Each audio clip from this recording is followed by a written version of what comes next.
My best story that I like is because I believe that so much of Jewishness is caring for other people, sincerely caring for other people, being able to feel another person's pain and being able to identify with it.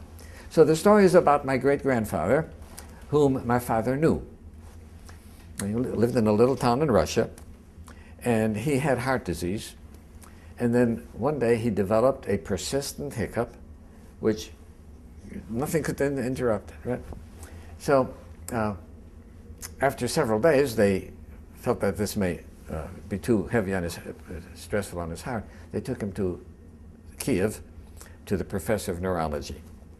Well, the professor said, look, there's only one thing we can do to break the spasm, and that is to deliver a shock to the spinal cord. How do you do that? He said, well, you heat up a poker, red hot, right, and you run it down the spinal column.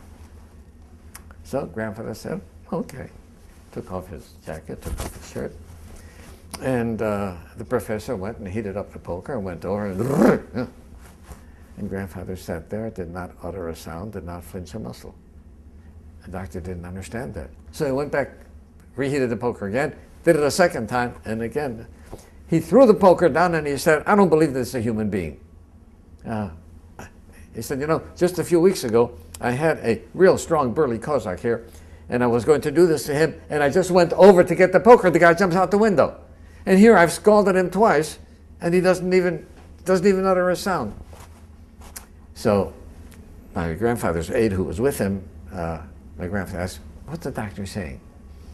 He says, well, the doctor says that he doesn't believe you're a human being because, and told the story about the Cossack jumped out the window before he touched him.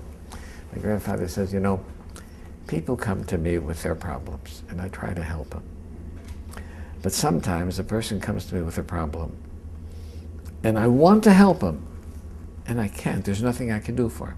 If I don't jump out the window then, I don't have to jump out the window now. Right?